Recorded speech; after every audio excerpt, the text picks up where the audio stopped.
नमस्कार, खबरों की खबर में आपका स्वागत है। मैं हूं संकेत उपाध्याय। आखिर कब तक होगी सेना में भर्ती? अब इसको लेकर के आपने देखा है कि उत्तर प्रदेश में जो डिफेंस मिनिस्टर हैं, रक्षा मंत्री, उनकी रैलियों में भी ये बात उठी।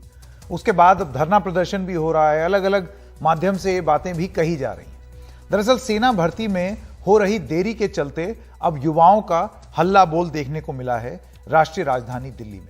देश के कई राज्यों से आए युवाओं का दिल्ली में विरोध प्रदर्शन चल रहा है। कोरोना के बाद से सेना में भर्ती रैली पर रोक लगी है। कुछ रैलीज हुई भी, लेकिन उसके बाद एंट्रेंस एग्जाम नहीं हुए। नतीजा यह हुआ कि भर्तियां नहीं हुई। युवाओं की मांग है कि सेना भर्ती परीक्षा और रैली फिर शुरू की जाए। बहुत से युवा इन 2 सालों में ओवर एज हो गए हैं, यानी कि आपका नियम यह कहता है कि इस उम्र से ज्यादा का आदमी को नहीं होना चाहिए। 2 साल में जब भर्ती नहीं हुई तो बहुत सारे युवा जो हैं वो उस उम्र से के दायरे से बाहर निकल गए। युवाओं ने भर्ती में 2 साल की छूट देने की भी मांग की है। अब सरकार ने क्या कहा है आपको वो बता दें। सेना में भर्ती प्रक्रिया बंद नहीं हुई है, सिर्फ रुकी है। संसद में सरकार का यह जवाब है। उन्होंने कहा कि कोरोना के चलते 2020 और 2021 में सेना में भर्ती प्रक्रिया स्थगित हुई। भर्ती प्रक्रिया पर कोई रोक नहीं लगाई गई है।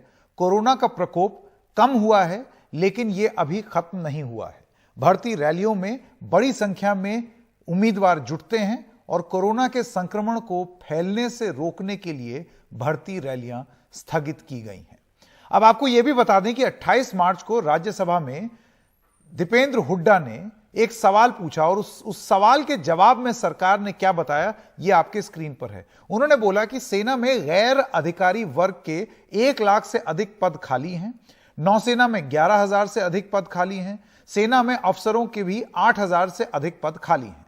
भर्ती के लिए होने वाली रैलियों का नंबर बता रहे हैं कि सेना में भर्ती धीरे धीरे कम होती जा रही है। 2017-18 में 106, 18-19 में 92, 19-20 में 95, 20-21 में 47 और 2021 और 22 में 4। इसको लेकर के राजनीति भी तेज हो रही है। राहुल गांधी की तरफ से एक ट्वीट आया, बयान आया कि नौजवान देश के लिए जान देने को तैयार हैं, लेकिन ये निकम्मी सरकार सेना में भर्तियां करने के लिए तैयार नहीं है। न रोजगार न रक्षा, किसके अच्छे दिन, ये उनका ट्वीट था। अब इसी से जुड़े हमारे बड़े सवाल हैं, वो जो है आपकी स्क्रीन पर। उम्मीदवारों का एक ही सवाल है, क्यों नहीं हो रही फौज में भर्ती? और हमें लगा कि यह सवाल पूछने के लिए सबसे सटीक बात यह होगी कि बजाय इसके कि किसी और गेस्ट को बुला करके लेके आए, हमारे साथ इस वक्त स्टूडियो में मौजूद हैं संदीप फौजी, आप एक्स आर्मी मैन हैं, आपका बहुत बहुत स्वागत। सोहन कुमार, बबीता जी हमारे साथ हैं, और जीतू फौजी। आप वो लोग हैं जो कि ट्रेनिंग भी देते हैं, वो लोग हैं जो कि एस्पिरेंट्स भी हैं, अभिलाषी भी हैं, उम्मीदवार भी हैं। आप सब लोगों का बहुत बहुत स्वागत। मैं सबसे पहले आपसे शुरू करना चाहता हूं जीतू फौजी जी।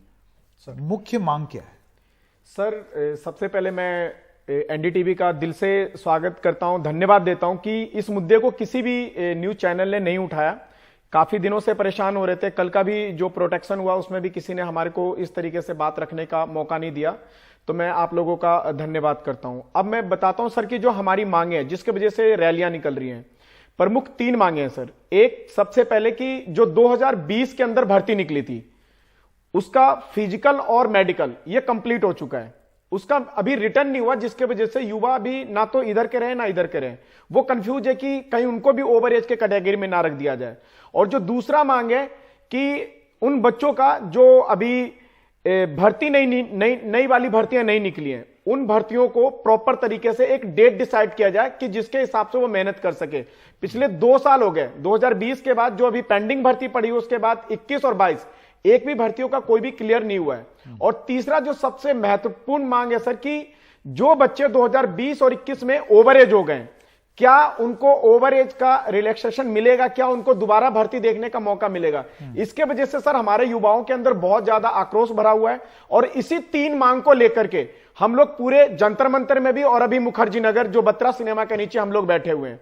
जब तक ये मांग क्लियर नहीं होगा सर, तब तक हम सरकार से यही अनुग्रह करते रहेंगे कि हमारी ये मांग को पूरा किया जाए और हमारे जो भर्तियां उनको निकाली जाए। ठीक है, सरकार की तरफ से मैं आपसे पूछना चाहता हूं, सरकार की तरफ से आपने स्पष्टीकरण देखे, अभी मैंने उनका बयान भी किया, इसमें आपको क्या खामी दिखती है सरकार की तरफ से जो बोला जा रहा है? सर सबसे पहले बहुत बहुत धन्यवाद आपका संकेत जी, आपने इनवाइट किया और यहाँ पर हमें आपके मंच पे बोलने का मौका दे रहे हैं आप। सरकार का जो रुख है सभी लोग जानते हैं कि सरकार आश्वासन देती है। मैं अगर आपको क्लियर करूं, 30 सितंबर 2020 को सुप्रीम कोर्ट में, माननीय कोर्ट में हियरिंग थी और उसमें सरकार के यूपीएससी के रिस्पोंडेंट, क्योंकि मैं यूपीएससी का छात्र हूं, तो यूपीएससी की तरफ से एक पिटीशन लगी थी जिसका उन्होंने रिस्पांस दिया कि जो भी एज और अटेम्प्ट को लेकर के इस बार बाढ़ हो रहा है कोरोना की वजह से, तो उन्हें कंसीडर किया जाएगा और एक और एक्स्ट्रा अटेम्प्ट देने के लिए उनको जो है सरकार सहमत हो गई थी। मगर उसी पिटीशन को 4 महीने तक लटकाया गया और बाद में सरकार का जो रवैया रहा है आश्वासन देकर के और मुकर जाना, वो इनकी नीति का एक पहलू है, जिसकी वजह से स्टूडेंट्स ने सफर किया और 4 महीने लगातार वो प्रिपरेशन करते रहे। इसमें कोर्ट के, माननीय कोर्ट के अंदर सर्वोच्च न्यायालय जिसे हम कहते हैं, जिससे एक उम्मीद होती है कि यहां से सभी को न्याय मिलने की गुंजाइश है, तो वहां पर लगातार 4 महीने यूपीएससी के respondent mister AS ji, additional solicitor general SV Raju ji, Tushar Mehta ji और अमन लेखी जी, तीनों ने यह वायदा किया कि हम पॉजिटिवली कंसीडर कर रहे हैं और सभी को एक कंपनसेटरी अटेम्प्ट इसमें मिलेगा। मगर लास्ट में जाकर के उन्होंने इसमें यू टर्न लिया और सभी स्टूडेंट के साथ धोखा किया। तो ये सरकार की नीति रही है कि आश्वासन दो और जब टाइम निकल जाएगा तो फिर स्टूडेंट्स देखते हैं ना, कोई जनप्रतिनिधि कुछ भी नहीं देखते हैं और वो अपनी मनमानी करने को उतारू हो जाते हैं। ये सरकार का रवैया रहा। बिल्कुल, और फौज तो एक ऐसी चीज है और देशभक्ति एक ऐसी चीज है जो कि सरकार के लिए बड़ा मायने रखता है, जैसे सरकार ने बताया है, तो ऐसा तो नहीं होना चाहिए कायदे से। बबीता जी, मैं आपके पास आना चाहता हूं। हमने देखा ये जो भी रैलियां हो रही हैं, जो भी बात हो रही है, उसमें बहुत सारे ऐसे लोग थे जो कि दौड़ दौड़ करके बहुत दूर दूर से चले आए इस रैली में भाग लेने के लिए। आपकी क्या कहानी है उसके बारे में अगर आप बताएं, और ऐसे कौन से लोग थे जिनसे आपके कल मुलाकात हुई? अभी भी आप कह रहे हैं आपका धरना जो है वो प्रोटेस्ट चल रहा है मुखर्जी नगर में, वहां पर कहां से लोग आए हैं इस रैली में? सर, सबसे पहले तो थैंक यू, आपने हमें यहाँ इनवाइट किया बोलने के लिए, ये मंच दिया। और सर, ये जो अभी मुखर्जी नगर में जो प्रोटेस्ट चल रहा है 3 मार्च से कंटिन्यूस चल रहा है और ये सभी सेंट्रल गवर्नमेंट के एग्जामिनेशन के स्टूडेंट का चल रहा है। अभी जैसे कुछ आर्मी के स्टूडेंट पहले भी बैठे थे यहाँ पर, लेकिन 5 तारीख का उनका बड़ी मात्रा में दिल्ली में आना था, जिन्होंने आके फिर मुखर्जी नगर और पहले जंतर मंतर करके मुखर्जी नगर को ज्वाइन किया। कि अभी सारे, पहले क्या होता था कि हर जो वर्ग है अलग अलग अपनी डिमांड उठाते थे, तो एक क्राउड नहीं बन पाता है या अपना सरकार पे एक दबाव नहीं बना पाते हैं। तो अभी सबने डिसाइड किया कि सब एक यूनाइट होके, क्योंकि सबका मसला एक है, जितनी भी सेंट्रल गवर्नमेंट सर्विस है उसमें कोरोना एक पैंडेमिक के रूप में देश में आया और सभी को इक्वल रूप से इफेक्ट किया। तो 2 साल का जो एक्सटेंशन है, ट्रांसपेरेंसी की जो डिमांड है सभी की है। जैसे यूपीएससी एस्पिरेंट की बात करें तो उस टाइम वो फ्रंट लाइन वर्कर में भी काम कर रहे थे, क्योंकि डॉक्टर्स होते हैं वो भी देते हैं एग्जाम, या पुलिस में जो वर्क कर रहे थे वो भी दे रहे थे। और गवर्नमेंट की उस टाइम गाइडलाइंस थी कि 24/7 आप जॉब करेंगे और लीव नहीं ले सकते। उसके बाद कुछ लोग कोरोना पॉजिटिव थे तो वो सेंटर में उनको अलाउ नहीं किया गया। कुछ लोग क्वारंटाइन होने की वजह से अपने घर से बाहर नहीं निकल सकते थे। तो ये डिफरेंट हार्डशिप फेस किया। अभी मेंस के जो स्टूडेंट थे उन्होंने हाई कोर्ट में गुहार लगाई थी कि सर उनको ब्रेथलेसनेस हो रही है और वो एग्जाम नहीं दे पाएंगे, पोस्टपोन किया जाए। तो यूपीएससी ने वहां पर कहा कि भाई आपको अलग रूम दे दिया जाएगा। क्या अलग रूम देने से लंग्स अच्छे से काम करने लग जाते हैं, जो ऑक्सीजन आ जाएगी। तो ये आंसर जो भी होते हैं ना, वो ऐसे होते हैं कि जैसे एक बच्चे को मतलब के आंसर होते हैं, बहला देंगे। हाँ, बहलाने वाले आंसर होते हैं। फिर उसके बाद कुछ बच्चों ने ऐसे का पेपर लिखा, कुछ ने एक अगला जीएस का पेपर लिखा और उसको टेम्परेचर अप होने की वजह से उनको एग्जाम में नहीं बैठने दिया। और यूपीएससी का सिर्फ एक ही आंसर होता है कि सिविल सर्विस रूल में चेंज करना फिजिबल नहीं है। तो ये बताइए सर कि जो रूल है वो स्टूडेंट के लिए बने हैं, इंसान के लिए बने हैं या इंसान रूल के लिए बना है? और इन्होंने एक विंडो ओपन करी जब 4 अक्टूबर का 2020 में एग्जाम था, तो उससे पहले कि भाई जो भी अपना वो फॉर्म वापस लेना चाहता ले सकता है, क्योंकि जब एक बार एडमिट कार्ड आ जाता है तो वो अटेम्प्ट माना जाता है। तो उन्होंने ये क्लियर नहीं किया कि लास्ट अटेम्प्टर जो इस बार एज बार या वैसे हो रहे हैं उनका क्या, भाई वो तो विड्रॉल कर लेंगे फॉर्म तभी लास्ट ही कहलाएगा, उनकी तो एज पूरी हो जाएगी, अटेम्प्ट पूरा हो जाएगा। ऐसे ही जो सीजीएल भर्ती है वो 2021 में नहीं आई, अब 2021 में जो नोटिफिकेशन आया 2022 में है, एज डिसाइड कर रहे हैं 2022 से। अब 2021 वाले बच्चे जो इनकी एज पूरी होगी वो कहाँ क्या जाएंगे? करेंगे? बिल्कुल, क्योंकि तैयारी तो उन्होंने भी की है, लेकिन इस नियम की वजह से आपको सर। लगता है ये जो एज वाली बात है कि 2 साल से क्योंकि भर्ती नहीं हुई और उसके बाद नियम वही रहा, नियम में बहुत ज्यादा कुछ बदला नहीं, उस चक्कर में बहुत सारे लोग मेहनत करते रहे, लगातार तैयारी करते रहे, लेकिन वो इस नियम की वजह से ही विक्टिम हो गए। बिल्कुल सर, बहुत से ऐसी एग्जाम भी है जिनके अंदर ओनली फॉर, जैसे डिफेंस की हम बात करें, आर्मी के बच्चे जो प्रोटेस्ट कर रहे हैं, आर्मी, एयरफोर्स, नेवी, इनमें ज्यादातर जो स्टूडेंट हैं वो कांस्टेबल और इन सब के लिए प्रिपरेशन करते हैं। इनमें मात्र 3 साल का टाइम मिलता है उनको, 18 साल से लेकर के 21 साल तक का। ऐसी कंडीशन में बहुत से स्टूडेंट ऐसे होते हैं जो 12th करते हुए उनका एक अटेम्प्ट निकल जाता है, उनको 2 अटेम्प्ट भी मिलते हैं और वो दोनों कोविड के कारण चले गए। तो उन्हें पूरे ये मान के चलिए पूरी लाइफ में कभी भी डिफेंस में जाने का मौका नहीं मिलेगा। अगर वो जाना चाहें तो सिर्फ मौका भी नहीं दे सकते, तो बहुत जरूरी है। देखिए, ओवर एज तो एक बात हुई, दूसरी बात है एग्जाम का ना होना। आपको लगता है ये दोनों ही चीजें जो हैं एक बहुत दिक्कत वाली बात हो रही है? बिल्कुल सर, जैसे डाटा दिखाती है सरकार, दिखाए कि 20 और 21 में हमने 47 भर्तियां करवाई, जबकि हकीकत यह है ग्राउंड की कि ग्राउंड में भर्तियां किसी भी रूप में नहीं हुई हैं, क्योंकि भर्ती कंप्लीट तब मानी जाती है जब बच्चे की ज्वाइनिंग हो जाए। और आर्मी की जो भर्तियां हुई हैं उनमें सिर्फ और फिजिकल और मेडिकल हुआ है, रिटर्न पेपर है उसको लगातार 1 साल से ज्यादा का समय हो गया पोस्टपोन कर रहे हैं, लगातार 6 से 7 बार डेट चेंज हो चुकी है। और पिछली मार्च में भर्ती होनी थी, अभी 1 साल से ज्यादा हो गया, अप्रैल चल रहा है, अभी तक नहीं हुआ। नहीं, जैसे कि आप ये देखें कि गैर अधिकारी वर्ग में 1 लाख से अधिक पद खाली हैं सेना में, नौसेना में 11,000 और सेना में अफसरों के भी 8,000 से अधिक पद अभी खाली हैं जिन पर भर्तियां नहीं हुई हैं। अमूमन ये इतना स्लो होता है या ये वाकई एक ऐसी स्थिति बन गई? अमूमन इतना स्लो नहीं होता सर, ये एक्चुअली में क्या है कि हर डिस्ट्रिक्ट वाइज आर्मी जो भर्ती कराने का प्रोसेस है वो डिस्ट्रिक्ट वाइज होता है। हर डिस्ट्रिक्ट के अंदर रैली भर्तियां करवा के आर्मी करवाती है, जबकि पिछली 2 साल में रैली भर्तियां तो नहीं करवाई। और इन्होंने नहीं, पर रैलीज तो हुई हैं, कुछ हुई हैं, लेकिन उसके बाद एग्जाम नहीं हुआ। सर मैं आपको बताऊं, हुई है 2020 के अंदर ये जो कुछ रैलियां हुई थी, उसके बाद इसके अंदर मेडिकल का प्रोसीजर करके उसके बाद पूरा का पूरा जो उनका आगे का प्रोसीजर होता छोड़ दिया है। रिटर्न होना, एंट्रेंस एग्जाम है वो पूरा का पूरा स्टॉप कर रखा है। उसके बीच में इन्होंने कोरोना का कर रखा। फिर बच्चे काफी उम्मीद में बैठे थे कि यूपी का चुनाव हो जाएगा या फिर पंजाब का चुनाव हो जाएगा, तब जाकर के हमारी ये जो रिटर्न एग्जाम है हमारा डेट डिसाइड कर दिया जाएगा। जब ये दोनों चीज होने के बाद डेट डिसाइड नहीं हुआ, तब जो देश के युवा हैं, जो सभी लोगों ने अपना 5 तारीख का एक मुहिम किया कि हम लोग यहां पे जंतर मंतर के पास अपनी आवाज उठाएंगे और अपनी जो मांगे हम अपनी पूरी करवाएंगे। तो इस वजह से ये सारी युवा को जब तक डेट क्लियर नहीं होगा सर, तब तक ये किसी भी तरीके से कुछ एक आपको अंदाजा है कि कितने लोग हैं जो इससे प्रभावित हैं? संख्या कुछ एक अंदाजा अगर आपको? सर अगर बात करें तो अभी एक न्यूज छपी थी, राजस्थान में एक डिस्ट्रिक्ट में 1.5 लाख से ज्यादा ओवरेज हो चुके हैं।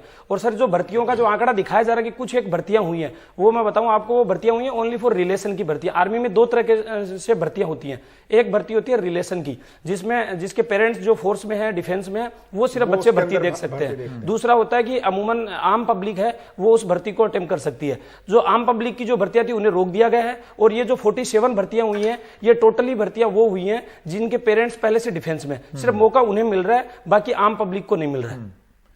अब मैं आपसे ये जानना चाहता हूं कि ये लड़ाई आपसे मैं जानना चाहता हूं, ये लड़ाई आप कहां तक लेकर के जाएंगे और सरकार से आपको किस चीज की उम्मीद है? क्योंकि देखिए, जब भी कोई भी आंदोलन होता है या धरना प्रदर्शन होता है, मैंने जितने भी आंदोलन और धरना प्रदर्शन किए हैं उसमें एक चीज बहुत स्पष्ट रूप से सवाल मैं हर किसी से पूछता हूं, मैं आपसे भी पूछना चाहता हूं।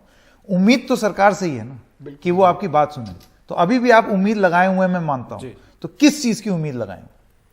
और सर पहला आपने जो क्वेश्चन पूछा कि ये कब तक लेकर के जाएंगे, तो मैं आपको बताना चाहूंगा, जब 30 सितंबर से मैंने अभी कोट किया कि 30 सितंबर 2020 से हम लोगों ने तब कोरोना का टाइम पीरियड था, 75,000 केस थे और मैं अपने गांव में था। वहां से ये मुहिम मैंने मतलब ऑनलाइन फाइट किया और 6 महीने के बाद लगातार इसमें 20 प्रोटेस्ट हो चुके हैं जंतर मंतर पर। और अभी मुखर्जी नगर को भी हमने अपनी जान पर खेल करके उसको घेरा है कि हम अपने हक की लड़ाई के लिए किसी भी हद तक जाने को तैयार हैं। हम रिक्वेस्ट कर रहे हैं, एक सॉफ्ट अपील कर रहे हैं माननीय प्रधानमंत्री जी श्री नरेंद्र मोदी जी से कि वो बच्चों के हित में डिसीजन ले। जब वो कहते हैं कि सबका विकास, सबका साथ और सबका विकास, तो फिर स्टूडेंट्स को भी साथ में लेकर के चलिए। आपने अभी फार्मर्स किसानों के बिल के ऊपर बात की और उनको भी आपने रेजोल्यूशन पर पहुंचाया है, तो स्टूडेंट्स उससे परे क्यों है? जब राज्य सरकारें सभी स्टूडेंट्स को 2 ईयर का एज रिलैक्सेशन दे सकती हैं, तो सेंटर क्यों नहीं दे सकती? तमाम सरकारों ने इसमें स्टूडेंट हित में डिसीजन लिया है। और लास्ट जो आपने क्वेश्चन पूछा कि कहां तक ये चलेगा, ये थमने वाला नहीं है सर। कल की डेट में जो आर्मी और सभी स्टूडेंट्स ने मिलकर के जो प्रोटेस्ट किया है, ये सिर्फ एक चिंगारी है, अभी आंदोलन होना बाकी है। आप पूरे देश, जो इस बार हमने मुद्दा रखा है कि पूरा देश व्यापी आंदोलन होगा, पूरे दिल्ली के अंदर एक पूरा मतलब बड़े लेवल से, जिस तरीके से किसानों ने किया था, इस तरीके से स्टूडेंट्स सभी इकट्ठे हो रहे हैं और जल्दी ही इतना बड़ा आंदोलन होगा कि माननीय गृह मंत्री जी और माननीय प्रधानमंत्री जी को ये विवश होना पड़ेगा कि अगर आपको जन चुन सकता है, अगर आपको जनप्रतिनिधि बना सकता है, तो वो आपसे अपने हक की लड़ाई के लिए अपनी जो उनकी डिमांड है उनको मनवा भी सकता है। ठीक है, आप सब लोगों का बहुत बहुत धन्यवाद यहाँ पर स्टूडियो में आकर के अपनी बात रखने के लिए। उम्मीद यही लगाते हैं कि आपकी बात सुन ली जाए, मान ली जाए और छात्रों के हित में ही कोई फैसला है, कुछ अहित ना हो जाए। Thank you very much. बहुत बहुत धन्यवाद सर, बहुत बहुत धन्यवाद। कू ऐप पर भी कुछ सवाल आए हैं, आइए उनको देख लें। सुभाष शर्मा लिखते हैं, भर्ती ना होना क्या देश की मौजूदा आर्थिक स्थिति के बारे में कोई संकेत देता है? एक बड़ा महत्वपूर्ण सवाल है। जय साहू लिखते हैं, जैसे चुनाव समय से करवाए जाते हैं वैसे ही सारी भर्तियां समय से करवाई जानी चाहिए। शिव कुमार सचान का लिखना है, यह भविष्य के लिए खतरनाक स्थिति है जिसके दूरगामी परिणाम होंगे। आप सब लोगों का बहुत बहुत धन्यवाद। वक्त है एक छोटे से ब्रेक का। खबरों की खबर जारी रहेगी ब्रेक के बाद।